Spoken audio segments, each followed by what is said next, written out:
welcome back to Intimacy After Ostomy podcast.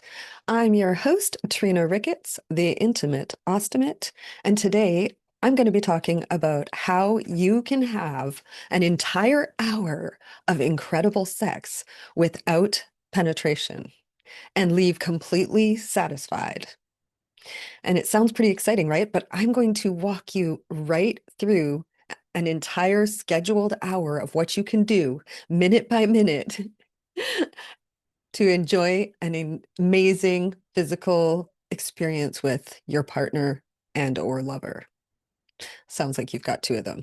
I mean, if your partner is not your partner and they're your lover. Oh my God, I need to start again. No. Okay, I'm not starting again. I'm just going to keep going. So I'm laughing, I'm smiling because we're talking about a sexy, fun subject, but it is kind of a serious subject. And for many of you who are watching this podcast, you may be experiencing a lot of issues around engaging in physical intimacy because you are either limited or unable to engage in penetrative sex. And I know from experience what that's like. I actually have gone years without penetrative sex or any sex for that matter. And I remember before that, I used to think, I can't imagine going a year without sex. I had friends who, by choice, went long periods of time because they were single or whatever without sex, and I couldn't imagine it. And then I not only imagined it, I went through it. And the biggest problem of physical intimacy, and I'll get more into this later, but the biggest problem is that it's really focused on and centered around penetration. So when I was incapable of engaging in penetrative sex for a long period of time, my partner at the time didn't touch me at all. He was the type of person who only touched me when he wanted to engage in penetrative sex. And now I couldn't do that. So he literally never touched me. Our relationship broke down for many reasons, not just because of that. And we ended up breaking up. And I was many months after that. So it was several years before someone actually touched me. And that's when I learned about touch starvation because I did not expect my reaction. I did not know that I was going to break down in tears the first several times that I made love to a new partner. It was so intense. But still, I was stuck in this penetration paradigm. Even me, I didn't think that there was physical intimacy outside of penetration. Although during my illness, I used to just wish that my partner would pet my arm or pet my hair or just rest his hand on my leg or just give me a hug, hold me for a while, you know? I mean, these are non-sexual physical intimacy techniques that we can use at any time, but most of us don't. Most of us don't because either we don't want it to lead to penetrative sex, so we don't give that kind of affection because we're like, if I give that affection, I know it's going to lead to penetrative sex, or we don't do it because we only do it when we want penetrative sex. And if that's a barrier for you or your partner, then it's not going to happen at all. So this is why it's such an important subject and why I want to teach you how to have an entire hour of non-penetrative sex. That's incredible. There was a period of time after my first surgery and after my long period of no touch for years that I was working as a massage goddess. I called myself a massage goddess because I'm too old to be called a massage girl. I think I was in my early 40s at this time. And I was working in a strip club giving neck massages. And sometimes the men would literally break down and start crying because they just hadn't been touched in so long and they're having a drink and someone's giving them a intimate touch massage. Like how I would do it is I would like give them a massage and I'd give them a hug and I'd pull their shoulders back and I'd put my cheek on their cheek and massage their shoulders. And I did a lot of that because I just was so sensitive to how people don't get affection and love and touch in our lives. I was sensitive to it because I had gone through it. And when I was able to bring that kind of, what's the word? Relief. It's like a relief when you're touch starved and someone finally touches you. Being able to bring that kind of relief to my massage clients was so special to me. And later, I also became an intimacy surrogate. An intimacy surrogate is kind of like a professional cuddler. So, cuddling, hand holding, hugging, even just resting your hand on a person's leg or sitting and talking to them or cutting their nails and taking care of them, just little things that we can do that builds intimacy. These things are so important. So I learned about how important these things are. We live in a society where we really focus on the penetrative aspect of sex. So when a man finds that he is struggling to get an erection, he now thinks he can't have sex. Or when a woman has pain in her vagina or went through a surgery and has literally moved things around down there, or when either sex has had nerve damage in those areas. And penetrative sex becomes something that you either can't do at all, or you can't do all the time, or you have to do it a certain way, very gently in certain positions. There's limitations. But when it becomes like this, now you can't just have this unbridled penetrative sex. You start to feel like you're broken, you don't have something to offer to a lover. It's really hard to overcome that if penetration is the central focus point of physical intimacy between partners. And I do focus a lot also on the non-sensual touch and how important that is in a relationship, especially if your bond has really kind of been broken over time and you're trying to bring intimacy back into your relationship. Non-sexual touch is really important. But for the podcast today, I'm talking about sexual touch. We're not going to start out with sexual touch because there's a process. There's a process. So, are you ready? Ready to find out how to spend an entire hour engaged in sensual physical intimacy without penetration and still leaving completely satisfied? All right, I'm about to tell you. So, number one, right before you engage in your 1 hour of scheduled intimacy, you need to set up your space. And I'll do a whole other video sometime on how to set up a love den. But just simply, you want to make sure that you have a nice, clean area to engage in. You want mood lighting and you want music and you want to, freshen up. Empty your bag, make sure you don't stink, clean up, maybe have a shower. I like to have a quick shower, but if not, I still like to freshen up.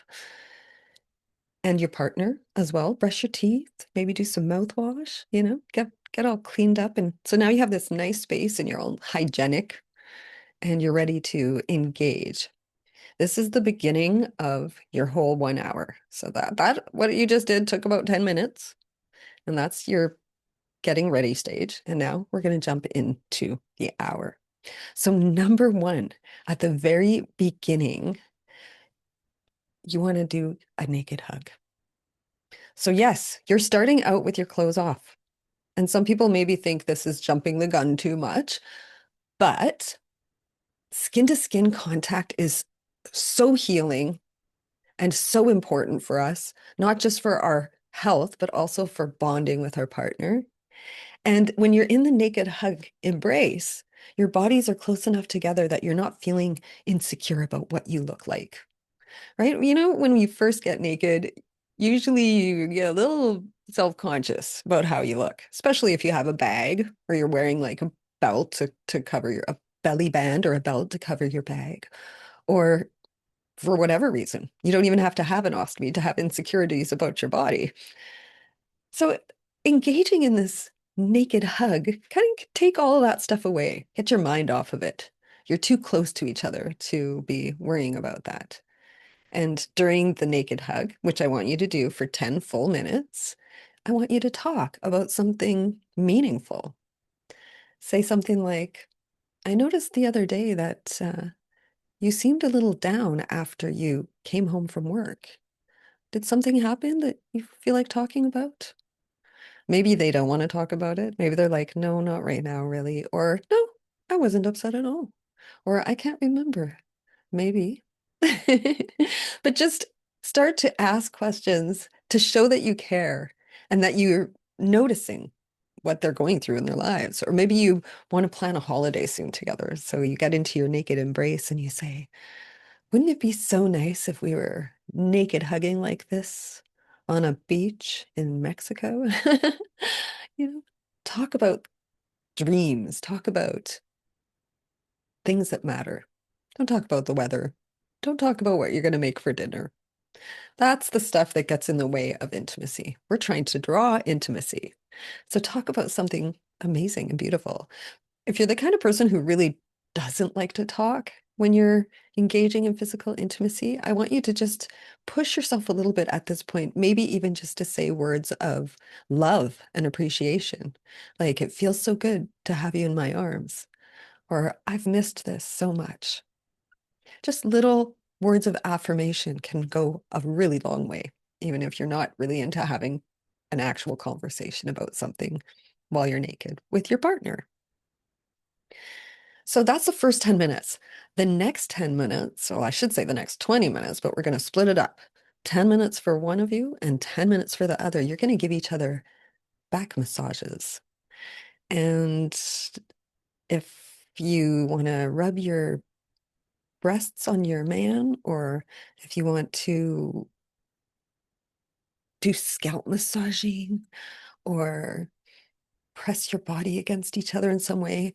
Now, a man lying on the back of a woman isn't always that sexy. It could feel like they're too heavy, but most men love for a woman to lie on their back full length. So you could do something like that. But for 10 minutes each, you're going to massage each other. And during that 10 minutes, you really want to just relax. You're not feeling bad that the other partner is massaging you, like some of us do. Just relax, enjoy the sensation. Probably what's going to happen is you're going to wish that they would do this for the entire hour because it feels so good. But you're just going to give yourselves about 10 minutes each because maybe you only have an hour. Maybe next time you'll book your scheduled intimacy a little longer to draw out the massages. Or maybe next time one partner will get a massage instead of both. Who knows? You can mix it up. So at this point, you've had a naked hug for 10 minutes. You've had back massages for each of you for 20 minutes. And make it horny, okay? Make it sensual. Make it sexy, but don't be touching any of the parts. Not yet. This is just a massage. This is a tease.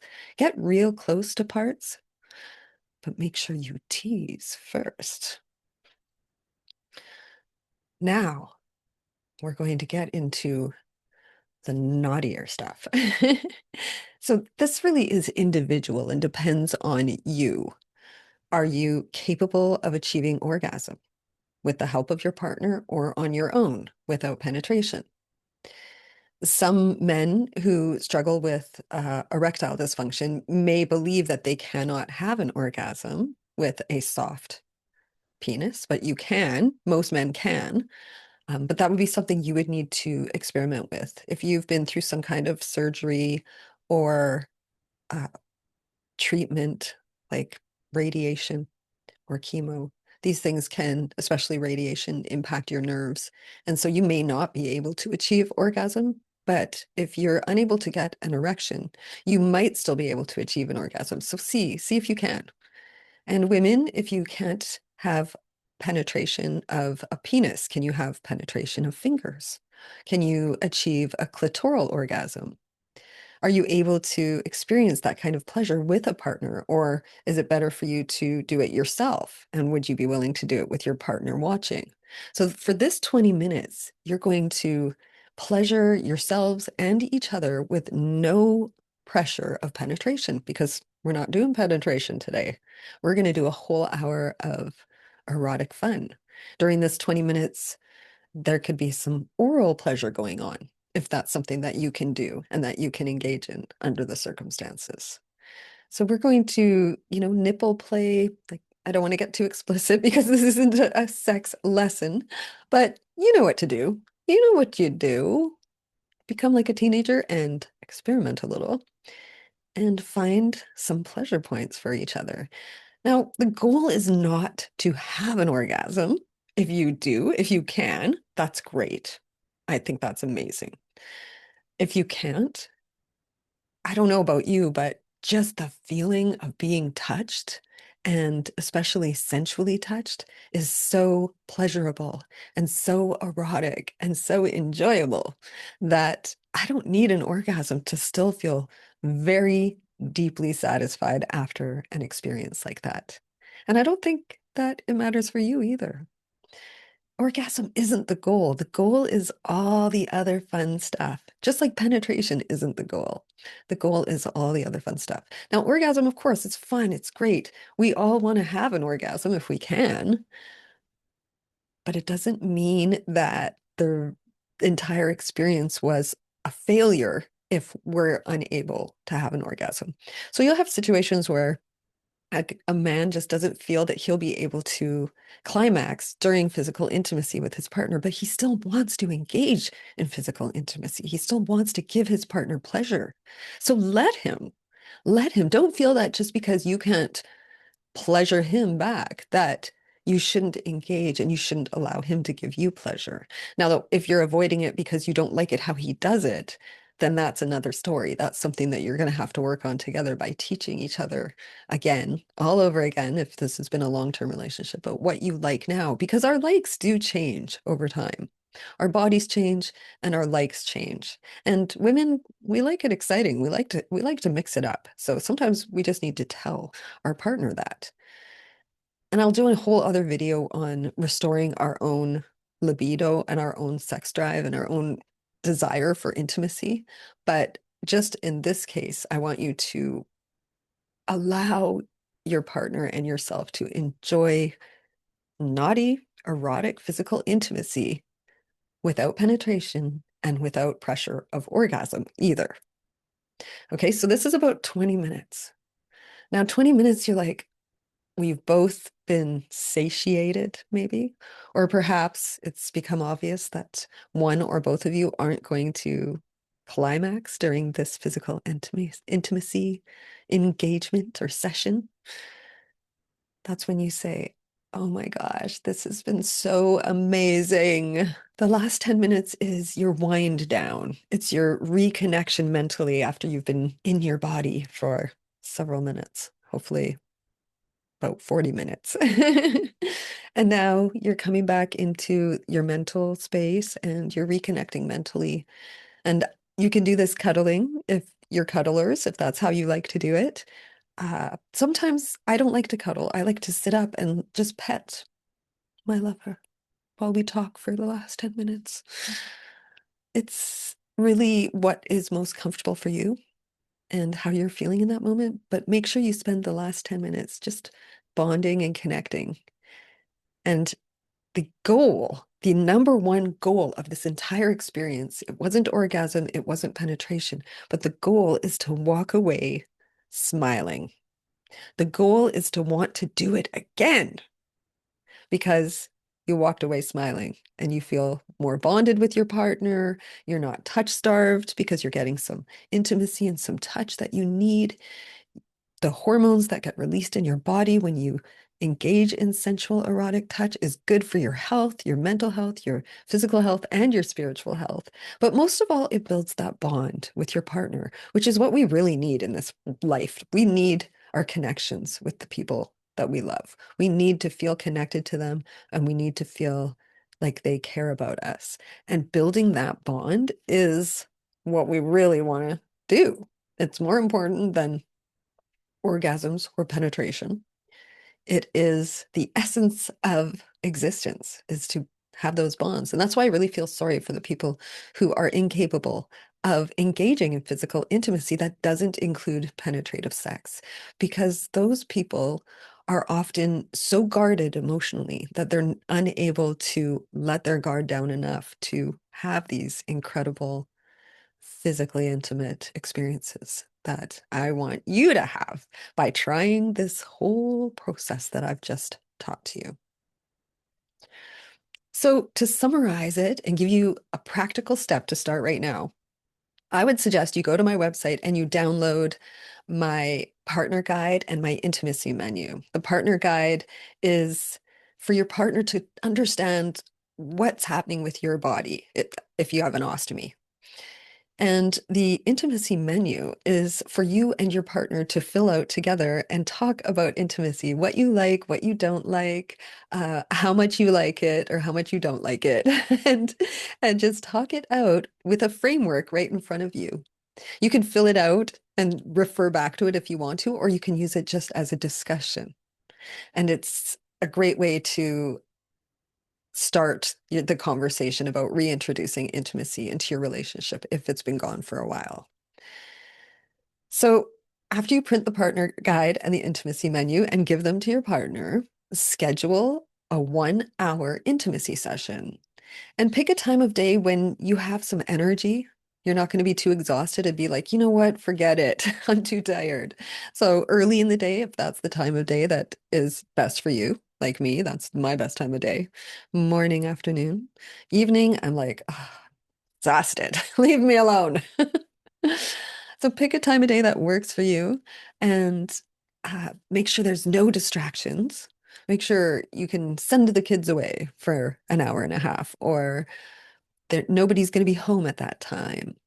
Find a way to have no distractions and schedule that 1 hour when you know that you will be able to follow through with it, because you don't want to be making these commitments to each other and then not following through. That will make things worse. We're trying to make things better here. Bringing back intimacy, not pushing it further away. So you've printed the guides and give them to your partner. You've scheduled an hour of intimacy. And now you're going to engage in 1 hour of intimacy without penetration. The goal is to walk away smiling and wanting to do it again. And the next step is to schedule your next 1 hour of physical intimacy. The most important thing you need to remember is that intimacy is a need, not a want.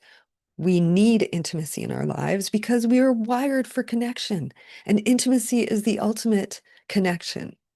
Erotic intimacy, it feeds our souls. And I want you to not give up on it just because of what your body's been through, the surgeries you've been through, and how you find yourself in a situation now where you may not be able to engage in penetrative sex. This is not the end of intimacy for you. It might be the beginning of the best intimacy of your life. So don't let penetration challenges stop you from engaging in physical intimacy. And go to my website and download the partner guide. I actually have several resources there for you to download. There's the Intimacy After Ostomy Guide for people with ostomies. There's the partner guide for the partners of people with ostomies. There's the intimacy menu and also the intimacy evolution framework, where you can look at it and see where on this intimacy evolution scale do you fit, and how could you improve or grow to become very evolved when it comes to intimacy. Until next time.